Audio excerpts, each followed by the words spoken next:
दक्षिणामूर्ति स्तोत्रम शांतिपाठः। ओम यो ब्रह्मानं विददाति पूर्वं यो वै वेदांश प्रहिणोति तस्मै तं हदेवमात्मबुद्धिप्रकाशं मुमुक्षुर्वै शरणमहं प्रपद्ये। ध्यानम्। ओम मौनव्याख्या प्रकटित परब्रह्मतत्त्वं युवानं वर्षिष्ठान्ते वसदृशिगणैरावृतं ब्रह्मनिष्ठैः आचार्येन्द्रं करकलितचिन्मुद्रमानन्दमूर्तिं स्वात्मारामं मुदितवदनं दक्षिणामूर्तिमीडे। वटविटपि समीपे भूमिभागे निषन्नं सकलमुनिजनानां ज्ञानदातारमारात् त्रिभुवनगुरुमीशं दक्षिणामूर्तिदेवं जननमरणदुःखच्छेददक्षं नमामि। चित्रं वटतरोर्मूले वृद्धाः शिष्या गुरुर्व्यूहा गुरोस्तु मौनं व्याख्यानं शिष्यास्तु छिन्नसंशयाः। निधये सर्वविद्यानां विषजे भवरोगिणां गुरवे सर्वलोकानां दक्षिणामूर्तये नमः। ओम नमः प्रणवार्धाय शुद्धज्ञानैकमूर्तये निर्मलाय प्रशान्ताय दक्षिणामूर्तये नमः। चिद्गणाय महेशाय वटमूलनिवासिने सच्चिदानन्दरूपाय दक्षिणामूर्तये नमः। ईश्वरो गुरुरात्मेति मूर्तिभेदविभागिने व्योमवद्व्याप्तदेहाय दक्षिणामूर्तये नमः। अंगुष्ठतर्जनी योगमुद्रा व्याजेन योगिनां श्रुत्यर्थं ब्रह्माजीवैक्यं दर्शयन्यो गता शिवा।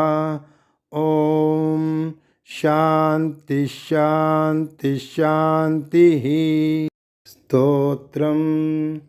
विश्वं दर्पणदृश्यमाननगरी तुल्यं निजान्तर्गतं पश्यन्नात्मनि मायया बहिरिवोद्भूतं यदा निद्रया यः साक्षात् कुरुते प्रबोधसमये स्वात्मानमेवाद्वयं तस्मै श्रीगुरुमूर्तये नम इदं श्रीदक्षिणामूर्तये। बीजस्यान्तरिवाङ्कुरो जगदिदं प्राग्विर्विकल्पं पुनः मायाकल्पितदेशकालकलन वैचित्र्यचित्रीकृतं मायावीव विजृम्भयत्यपि महायोगी वयस्वेच्छया तस्मै श्रीगुरुमूर्तये नम इदं श्रीदक्षिणामूर्तये। यस्यैव स्फुरणं सदात्मकमसत्कल्पार्थकं भासते साक्षात् तत्त्वमसीति वेदवचसा यो बोधयत्याश्रितान् यः साक्षात्करणात् भवेन्न पुनरावृत्तिर्भवाम्भोनिधौ तस्मै श्रीगुरुमूर्तये नम इदं श्रीदक्षिणामूर्तये। नानाचित्रघटोदरस्थितमहादीपप्रभाभास्वरं ज्ञानं यस्य तु चक्षुरादिकरणद्वारा बहिस्पन्दते जानामीति तमेव भान्तमनुभात्ये तत्समस्तं जगत् तस्मै श्रीगुरुमूर्तये नम इदं श्रीदक्षिणामूर्तये। देहं प्राणमपीन्द्रियाण्यपि चलां बुद्धिं च शून्यं विदुः श्रीबालान्धजडोपमास्त्वहमिति भ्रान्ताभृशं वादिना मायाशक्तिविलासकल्पितमहाव्यामोहसंहारिणे तस्मै श्रीगुरुमूर्तये नम इदं श्रीदक्षिणामूर्तये। राहुग्रस्तदिवाकरेन्दुसदृशो मायासमाच्छादनात् सन्मात्रः करणोपसंहरणतो यो भूत्सुषुप्तः पुमान् प्रागस्वाप्स्यमिति प्रबोधसमये यः प्रत्यभिज्ञायते तस्मै श्रीगुरुमूर्तये नम इदं श्रीदक्षिणामूर्तये।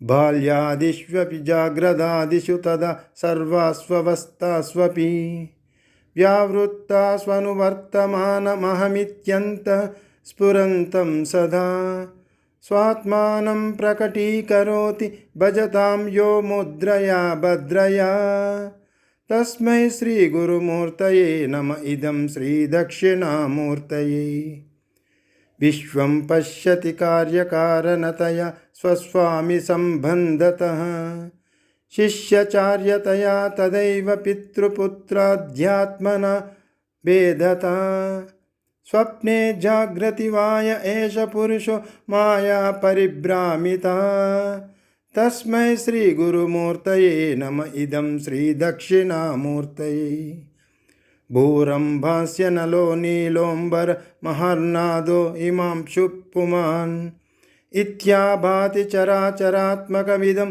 यस्यैव मूर्ध्यष्टकम् नान्यात् किञ्चन विद्यते विमृशतां यस्मात् परस्माद्विभो तस्मै श्रीगुरुमूर्तये नम इदं श्रीदक्षिणामूर्तये सर्वात्मत्वमिति स्फुटीकृतमिदं यस्मादमुस्मिन् स्तवे तेनाश्वश्रवणात् तदर्थ मननाध्यानाच्च संकीर्तनात् सर्वात्मत्वमहाविभूतिसहितं स्यादीश्वरत्वं स्वथा सिद्ध्येत्तत् पुनरष्टधा परिणतं चैश्वर्यमव्याहतम् इति श्रीमच्छङ्कराचार्यविरचितं दक्षिणामूर्तिस्तोत्रं सम्पूर्णम्।